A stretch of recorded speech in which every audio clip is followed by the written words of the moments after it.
ప్రజా భాగస్వామ్య ప్రకృతి వ్యవసాయ కార్యక్రమం రైతుల జీవనోపాధిని మెరుగుపరచడం, ప్రజల ఆరోగ్యాన్ని కాపాడటంతో పాటు ప్రపంచ వ్యాప్తంగా వాతావరణ మార్పులకు పరిష్కారం చూపే శక్తివంతమైన మార్గంగా గుర్తింపు పొందింది. ఇది ప్రపంచంలోని అతిపెద్ద ఆగ్రో ఎకాలజీ కార్యక్రమంగా గుర్తింపు పొందింది.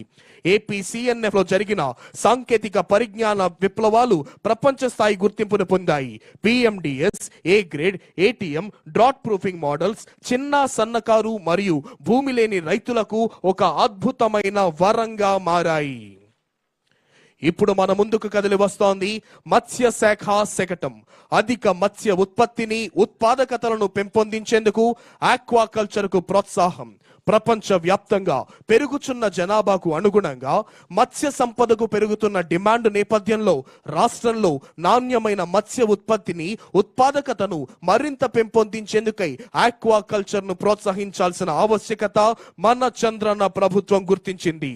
మత్స్యకారులు ప్రస్తుతం అనుసరిస్తోన్న సంప్రదాయ మత్స్య వేట పద్ధతుల నుండి వారిని ఆక్వాకల్చర్ కు మార్చడం ద్వారా సుస్థిరమైన మత్స్య సాగును ప్రోత్సహించి తద్వారా అధిక మత్స్య ఉత్పత్తిని, ఉత్పాదకతను సాధించే దిశగా మన చంద్రబాబు నాయుడు గారి నేతృత్వంలోని సమర్థమైన ఆంధ్రప్రదేశ్ రాష్ట్ర ప్రభుత్వం అధిక చర్యలను చేపట్టింది.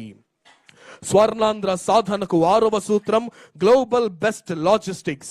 మెగా పోర్ట్లు, అంతర్జాతీయ విమానాశ్రయాలు, మల్టీ మోడల్ లాజిస్టిక్స్ పార్కింగ్లు అభివృద్ధి చేయటమే ఆంధ్రప్రదేశ్ రాష్ట్ర ప్రభుత్వం యొక్క ప్రధాన లక్ష్యం. ఇందులో భాగంగా మన ముందుకు వస్తోంది APCRDA మరియు MAUD శాఖా శకటం మన అమరావతి ప్రజా రాజధాని. ప్రజా రాజధాని అమరావతి నిర్మాణం రాష్ట్రాభివృద్ధికి, బంగారు భవిష్యత్తుకు నాంది పలుకుతుంది. కేంద్ర ప్రభుత్వంతో పాటు ప్రపంచ బ్యాంకు, ఆసియా అభివృద్ధి బ్యాంకుల ఆర్థిక సహకారంతో చేపట్టిన ఈ పనులన్నీ రానున్న 3 ఏళ్లలో పూర్తి చేయాలనే లక్ష్యంతో జెట్ స్పీడ్ లో కొనసాగిస్తోంది ఆంధ్రప్రదేశ్ రాష్ట్ర ప్రభుత్వం.